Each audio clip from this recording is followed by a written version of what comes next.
నగరంలోని చెరువులు, పార్కులు అలాగే ప్రభుత్వ స్థలాలను కబ్జా చేసినటువంటి వారిపైన చర్యలు తీసుకున్న హైడ్రా ఇప్పుడు రూట్ మార్చింది.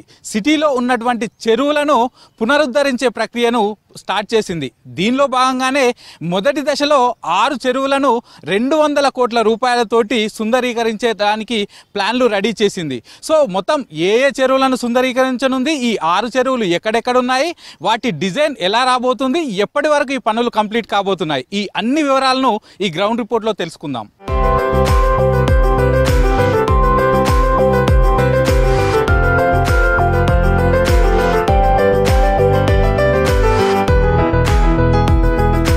సిటీలో ఉన్నటువంటి మొత్తం 6 చెరువులను మొదటి దశలో సుందరీకరించడానికి హైడ్రా ప్లాన్స్ చేస్తుంది. దీనిలో భాగంగానే ఒక బెంగళూరుకు సంబంధించిన కంపెనీతోటి డిపిఆర్లు కూడా పూర్తిగా రెడీ చేయించింది. హెచ్ఎండిఏ ఈ సుందరీకరణ పనులకు గాను సుమారు 200 కోట్ల వరకు నిధులు ఇటు హైడ్రాకి ఇవ్వనుంది. సో దీనికి సంబంధించి పూర్తిగా 6 చెరువులు సుందరీకరించేందుకు టెండర్లు కూడా త్వరలో పిలువనున్నారు. సో మొత్తం ఈ పనులను జూన్ లోపు కంప్లీట్ చేసి ఈ 6 చెరువులు ప్రస్తుతం మనం ఉన్నటువంటి ఈ బతుకమ్మ కుంట, అలాగే దీంతో పాటు ఉప్పల్ నల్ల చెరువు, అలాగే కూకట్పల్లి నల్ల చెరువు, ఓల్డ్ సిటీలో ఉన్నటువంటి బుమ్రుక్ చెరువు, అలాగే దీంతో పాటు సున్నం చెరువు, ఎన్ కన్వెన్షన్ పక్కన ఉన్న చెరువు, మొత్తం ఈ 6 చెరువులకు గాను 200 కోట్ల రూపాయలతోటి పూర్తిగా సుందరీకరణ పనులు చేస్తామంటూ హైడ్రా చెప్తుంది. సో ఈ పనులన్నీ కూడా జూన్ ఎండింగ్ వరకు వీటిని కంప్లీట్ చేస్తామని చెప్తుంది. సో దీనిలో భాగంగానే ఇప్పటికే బతుకమ్మ కుంట, అంబర్పేటలో ఉన్నటువంటి బతుకమ్మ కుంటను సుందరీకరణ పనులు కూడా స్టార్ట్ చేశారు. సో గతంలో యాక్చువల్గా ఈ బతుకమ్మ కుంట 1960-63 రెవెన్యూ రికార్డ్స్ ప్రకారం మొత్తం 14 ఎకరాలు ఉండే. ఈ చెరువుతో పాటు చుట్టుపక్కల ఉన్నటువంటి బఫర్ జోన్ కూడా కలుపుకుంటే 16 ఎకరాల వరకు ఉంటుందంటూ అధికారులు చెప్తున్నారు. కానీ తర్వాత మళ్ళీ చుట్టుపక్కల కాలనీలు వెలవడం, బస్తీలు రావడంతో ఎట్ ప్రజెంట్ 5 ఎకరాల 15 గుంటలు మిగిలింది. సో ప్రస్తుతం ఉన్న ల్యాండ్లోనే, అంటే ఆల్రెడీ కట్టిన ల్యాండ్స్ ఇళ్లకు ఎలాంటి ఇబ్బందులు లేకుండా ప్రస్తుతం ఉన్నటువంటి 5 ఎకరాల 15 గుంటల ల్యాండ్లో మాత్రమే ఇక్కడ పూర్తిగా చెరువును తయారు చేస్తామంటూ కూడా హైడ్రా ప్రకటించింది. సో దీనిలో భాగంగానే ఇక్కడ ఉన్నటువంటి చెట్లు తీసేశారు, అలాగే ఇక్కడ ఉన్నటువంటి డెబ్రిస్, పోసిన మట్టి ఇదంతా కూడా తీసేసే పనులు చేస్తున్నారు. దానిలో భాగంగా ఈ మట్టి పూడిక తీస్తుండగా ఇక్కడ పూర్తిగా వాటర్ కూడా వచ్చాయి. 4 ఫీట్లు తవ్వగానే ఇక్కడ వాటర్ వచ్చాయి. సో ఇక్కడ గతంలో కుంట ఉండడం వల్లనే ప్రస్తుతం కూడా ఇక్కడ వాటర్ వస్తున్నాయని హైడ్రా అధికారులతో పాటు స్థానికులు చెప్తున్నారు. సో కొంతమంది స్థానికులు మనతో ఉన్నారు, వీళ్ళని అడిగి తెలుసుకుందాం. చెప్పండి బ్రదర్, గతంలో ఇక్కడ బతుకమ్మ కుంట ఉండేదంటున్నారు. సో గతంలో ఉన్న చెరువులాగా మళ్ళీ సుందరీకరిస్తామని హైడ్రా చెప్తుంది. సో దీన్ని మీరు ఎట్లా చూస్తారు? మేము చిన్ననాటి నుంచి మీ బతుకమ్మ కుంట నుంచి చూసినాం. మేము అప్పుడు ఇదంతా చెరువు ఉండే. మేము చిన్నగా ఉండే అప్పుడు, మాకు 9 ఏళ్ళ వయసులో మేము అప్పుడు ఇక్కడ అంతా ఆడుకుంటుండే, ఇక్కడ అంతా చూస్తుండే, బతుకమ్మలు వేస్తుంటే మా ఇంట్లో మమ్మీ వాళ్ళందరూ వేస్తుంటే మేము చూసి సంతోషిస్తుండే. రాను మట్టి కప్పేసి ఇక్కడ కబ్జా గురి అయిపోయింది మొత్తము. అప్పటి నుంచి చెట్లు మొలిచేసి ఎవరు పట్టించుకోకుండా అయిపోయింది. మొన్న హైడ్రా వచ్చినప్పటి నుంచి, మా సీఎం గారు వచ్చినప్పటి నుంచి ఇక్కడ మా హనుమంతన్న గారు వచ్చి శుద్ధీకరణ చేస్తున్నారు. సో మీరు చెప్పండి, మీరు ఈ లోకలే అంటున్నారు కదా, మీరు చిన్నప్పుడు చూసినప్పుడు ఎట్లా ఉండే ఇక్కడ చుట్టుపక్కల? సో మొత్తం ఏరియా అంతా చెరువు ఉండే. 1988లో నేను కూడా బతుకమ్మ వేసిన, ఇలా 89లో వేసిన. ఎవ్రీ ఇయర్ ఇక్కడ బతుకమ్మలు ఆడుతూనే కోటి కాడికి, చదివేటి కాడికి వెళ్ళి గోల్నాక, అమర్పేట, బాగమర్పేట, ప్రతి ఏరియా నుంచి మహిళలంతా ఇక్కడనే వస్తుండే. బతుకమ్మ అంటేనే బతుకమ్మ కుంట. ఇక బతుకమ్మ కుంటాను. ఇక తర్వాత ఇలా జరిగిపోయింది.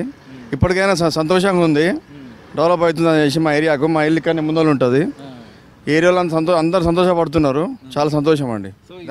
ఇప్పుడు ఇక్కడ చెరువుతో పాటు చెరువు చుట్టూ వాకింగ్ ట్రాక్లు, అలాగే చిన్నపిల్లలకు పార్కు లాంటివి కూడా తీసుకొస్తామని చెప్తున్నారు. సో చాలా సంతోషం. ఎందుకంటే ఏరియాలో అందరికీ పొద్దున పూట వాకింగ్ చేసుకోవచ్చు. మేము వాకింగ్ చేయాలంటే యూనివర్సిటీ పోతుంటాం. ఇప్పుడు ఆ ఇబ్బంది ఉండదు. ఇక్కడనే పార్క్ అవుతుంది, వాకింగ్ చేసుకోవచ్చు, పిల్లలు ఆడుకోవచ్చు. కానీ మంచిగా మెయింటైన్ చేస్తే చాలా బాగుంటుంది. ఏరియా కూడా డెవలప్ అవుతుంది. ఈ ఏరియాలో ఇంత మంచి జాగాను వేస్ట్ కాకుండా కాపాడుతారు. చాలా సంతోషం. మొత్తానికి ఈ చెరువుల సుందరీకరణలో భాగంగా ఈ బతుకమ్మ కుంట చెరువునైతే ప్రతిష్టాత్మకంగా తీసుకుంది హైడ్రా. ఎందుకంటే దీనిపైన చాలామంది హైకోర్టుకు కూడా వెళ్ళారు. ఎందుకంటే ఈ చెరువు ఇది గవర్నమెంట్ ఇది ల్యాండ్ కాదు, ప్రైవేట్ ల్యాండ్ అంటూ కూడా హైకోర్టులో దీనిపైన కేసు వేశారు. సో ఆ తర్వాత తిరిగి మళ్ళీ హైడ్రా కూడా కోర్టుకు వెళ్ళింది. కోర్టుకు వెళ్ళి వాళ్ళకు అనుకూలంగా తీర్పు రావడంతో తిరిగి మళ్ళీ ఇక్కడైతే పనులు ప్రస్తుతానికైతే స్టార్ట్ చేశారు. సో వితిన్ ఇంకొక 4 monthsలో ఇక్కడ ఒక బ్యూటిఫుల్ చెరువుతో పాటు వాకింగ్ ట్రాక్ అలాగే ఒక పార్కును కూడా తీసుకొస్తామని హైడ్రా చెప్తోంది.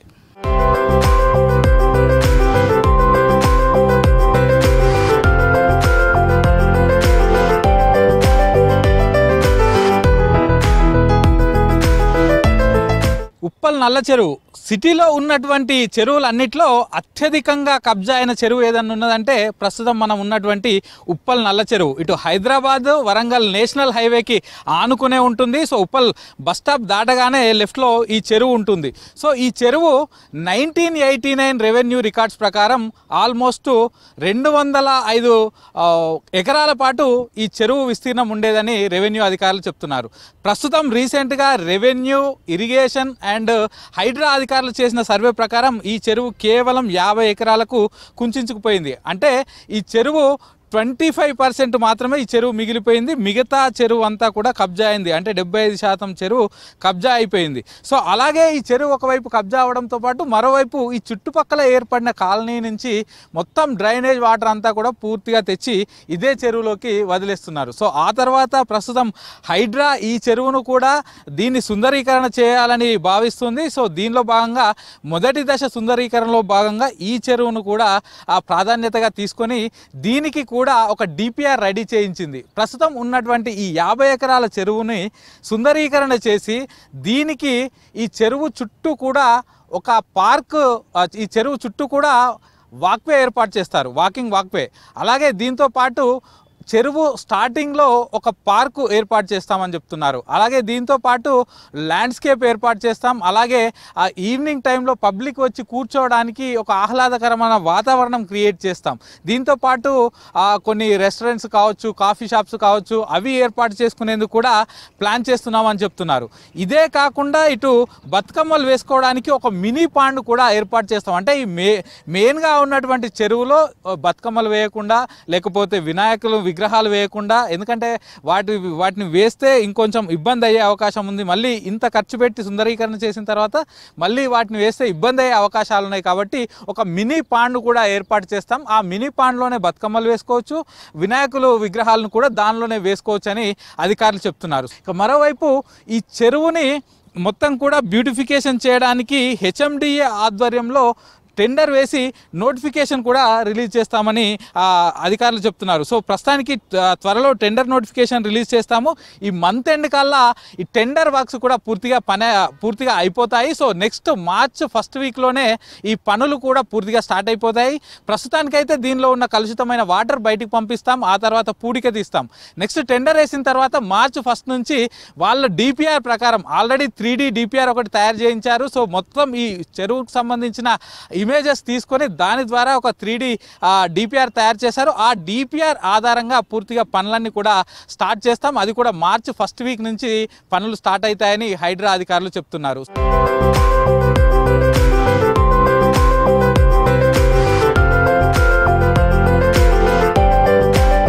కూకట్పల్లి నల్ల చెరువు ఇది మొత్తం రెవెన్యూ రికార్డుల ప్రకారం 27 ఎకరాలు ఉంటుందంటూ ఇక్కడ స్థానికంగా ఉన్నటువంటి ఇరిగేషన్ అలాగే రెవెన్యూ హైడ్రా అధికారులు చెప్తున్నారు. కానీ ప్రస్తుతం మిగిలింది మాత్రం 20 ఎకరాలు. దీనిలో సుమారుగా 7 ఎకరాల పాటు ఇక్కడ చుట్టుపక్కల మొత్తం కబ్జాకు గురైందని హైడ్రా అధికారులు చెప్పారు. సో మొదటగా ఈ కూకట్పల్లి నియోజకవర్గంలోనే అసలు ఇక్కడ హైడ్రా కూల్చివేతలు చేపట్టిందంటే ఇక్కడ ఉన్నటువంటి చెరువుకు ఆనుకొని కట్టినటువంటి షెడ్లను తీసేయించారు. సో ఈ చెరువుకు సంబంధించి చూస్తే మొత్తంగా ఒక సైడ్ ఫెన్సింగ్ ఉంటుంది, మిగతా అంతా కూడా ఓపెన్గా ఉంటుంది. సో దీంతో ఇక్కడ కాలనీ ఇక్కడ ముందుకు వచ్చేసింది. దీంతో కబ్జాలు కూడా ఎక్కువగా ఆగిపోయాయి. అయితే రెసిడెన్షియల్స్కి సంబంధించి ఎట్లాంటి కూల్చివేతలు చేపట్టబోమని ఇప్పటికే హైడ్రా చెప్పింది. కాకపోతే కమర్షియల్గా ఉన్నటువంటి కమర్షియల్ యాక్టివిటీస్ చేస్తున్న షెడ్లను కూడా తీసేశారు ఇప్పటికే. సో ఈ చెరువు డెవలప్మెంట్కి సంబంధించి స్థానికులు ఏమంటున్నారో వీళ్ళని అడిగి తెలుసుకుందాం. సో చెప్పండి బ్రదర్, అసలు ఈ చెరువు చాలా రోజుల నుంచి కబ్జాకు గురవుతుంది. ప్రస్తుతం మనం చూస్తున్నాం కదా ఎక్కడికక్కడ చెత్త ఉంది. సో ఇప్పుడు హైడ్రా వచ్చిన తర్వాత హెచ్ఎండిఏ హైడ్రా కలిసి దీన్ని డెవలప్ చేస్తామని చెప్తున్నాయి. సో మీరు ఎట్లా చూస్తారు? అది చాలా సంతోషకరమైన విషయం. ఎందుకంటే ప్రభుత్వం సుందరీకరణలో భాగంగా మా కూకట్పల్లి నల్ల చెరువును కూడా ఇందులో భాగస్వామ్యం చేసినందుకు చాలా సంతోషంగా ఉంది. కానీ గతంలో మా పెద్దలు చెప్పినట్టు ఇది 18 ఎకరాల వరకు ఉండేది. మరి అధికారులు సర్వే చేసి ఇది 27 ఎకరాలు అని చెప్తున్నారు. అంటే ఆ 27 ఎకరాలు అనేది ఎలా వచ్చింది అనేది తెలియదు. ఆ అలుగులు ఇవన్నీ బంద్ చేసి వాటర్ బయటికి వెళ్లకుండా ఆపేసి నీటి వ్యాప్తి అనేది రెసిడెన్షియల్ ఏరియా కూడా వచ్చేసి అక్కడ స్థానికులు కూడా ఇబ్బంది పడుతున్నారు. మరి ఈ చెరువులో సుందరీకరణ పని అనేది చాలా ముఖ్యము, భవిష్యత్ తరాలకు కూడా ఎంతో ఉపయోగకరమైనది. దీన్ని అందరం సపోర్ట్ చేస్తున్నాము. దాంతోపాటు ఈ యొక్క సుందరీకరణలో భాగంగా నష్టపోతున్నటువంటి స్థానికులకు కానీ రైతులను కూడా ప్రభుత్వం ఆదుకోవాలని, మరి వాళ్ళని పిలిచి ఒకసారి చర్చించి నిర్ణయం తీసుకోవాలని కూడా తెలియజేస్తున్నాము. మరి కుకట్పల్లి చెరువు ఈ 6 చెరువులో భాగంగా ఎంపిక కావడం చాలా అదృష్టంగా భావిస్తున్నాము. అంతేకాకుండా దీన్ని మధ్యలోనే ఆపేయకుండా పూర్తి స్థాయిలో అభివృద్ధి చేసే వరకు ఎలాంటి ఆటంకాలు వచ్చినా దాన్ని ప్రభుత్వం దగ్గరుండి చూసుకొని అందరికీ సమన్వయం చేస్తూ నిర్ణయం తీసుకోవాలని తెలియజేస్తున్నాం. ఇప్పుడు ఇక్కడ రెసిడెన్షియల్కి సంబంధించి ఎట్లాంటి కూల్చివేతలు చేపట్టబోము, ఒకవేళ అవి బఫర్ జోన్ FTL జోన్లో ఉన్నా కూడా ఆ రెసిడెన్షియల్ అంటే ఇండ్లు ఎవరు కట్టుకున్నారో వాళ్ళకి కూల్చోబోము, కేవలం కమర్షియల్ యాక్టివిటీస్ మాత్రమే ఆపేస్తాం. దీంతో ఇక్కడ చుట్టుపక్కల బ్యూటిఫికేషన్ చేస్తామని చెప్తున్నారు. అంటే రెసిడెన్షియల్ అంటే కొందరు అప్పుడు డబ్బులు ఉన్నాయి కాబట్టి కట్టేసుకున్నారు, కొందరు స్తోమత లేని వాళ్ళు ఒక షెడ్ లాగా నిర్మించుకొని వాళ్ళ ఒక జీవనోపాధి కొనసాగించారు.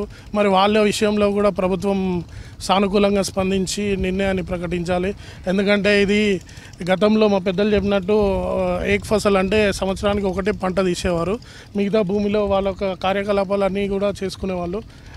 ఆ రకంగా మరి రైతులు ఈ భూమిని దున్ని ఎంతో కష్టపడ్డారు, ఇక్కడ ఉన్నటువంటి స్థానిక రైతులు కూడా. మరి వాళ్ళకు కూడా న్యాయం జరిగేటట్టు ప్రభుత్వం చూడాలి. సో మీరు చెప్పండి, ఇక్కడ ప్రస్తుతం మనం ఈ చెరువును చూస్తే చెత్త చెదారం అంతా చెరువు అంతా కూడా చెరువులాగా లేదు. సో దీన్ని ఇప్పుడు బ్యూటిఫికేషన్ చేస్తామని హైడ్రా చెప్తుంది. ఇక్కడ చుట్టుపక్కల ఓపెన్ జిమ్ తీసుకొస్తాం, పార్క్ తీసుకొస్తాం, వాకింగ్ ట్రాక్ తీసుకొస్తాం అంటున్నాం. సో దీన్ని మీరు ఎట్లా చూస్తారు? మీరు అన్నట్టు నిజమే అండి. గత టైంలో చెరువుని మొత్తం చాలా చెత్త చెదారము, పక్క నుంచి వెళ్ళాలన్న దోమలు, చాలా వరకు వాసన స్మెల్, అలాగే ఇక్కడ చాలా వరకు సంఘటనలు జరిగినాయి. కానీ అప్పుడు ఏ విధంగా పట్టించుకుంది అన్నది చాలామంది చూశారు. కానీ పునర్నిర్మాణం అంటారు, చెరువుని నూతన నిర్మాణం అంటారు. అంటే ఈ యొక్క ప్రభుత్వం వచ్చి చెరువులను కాపాడాలని చెప్పి నిర్ణయం తీసుకోవడం చాలా గొప్ప విషయం అది.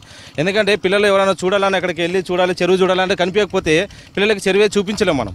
కాబట్టి ఇలాంటి బస్తీలో అందరూ ఉంటున్నారు, మంచిగా చెరువును చుట్టూ కూడా గార్డెన్ తయారు చేసి, పార్క్ తయారు చేసి పిల్లలు వచ్చి వాకింగ్ చేసుకుంటారు. అలాగే మంచి చల్ల నీళ్ళతో వాతావరణం, ఎండాకాలంలో చెరువు పక్కన ఉంటే చల్లటి గాలి వస్తుంది అనమాట. సో వాళ్ళందరూ కూడా మంచి కాలుష్యం లేకుండా బాగుంటుంది. కాబట్టి ఈ యొక్క చెరువుని పునర్నిర్మాణం చేయడం అనేది చాలా అద్భుతమైన విషయం ఇది. కాబట్టి ఈ ప్రభుత్వం హైడ్రా నుంచి చెరువుల్ని కాపాడడం అనేది చాలా గొప్ప విషయం. ఎందుకంటే గత ప్రభుత్వంలో అంటే వాళ్ళు ఏ విధంగా ప్లాన్ చేసుకుని వెళ్ళారో తెలియదు, కానీ చెరువులను కాపాడడం అనేది మంచి విషయం. ఎందుకంటే ఈ చెరువులను కాపాడకపోతే రేపటి దినం ఎవరు చూడలేరు చెరువుల్ని. ఎందుకంటే చెరువులు చూడడానికి అవకాశం లేదు.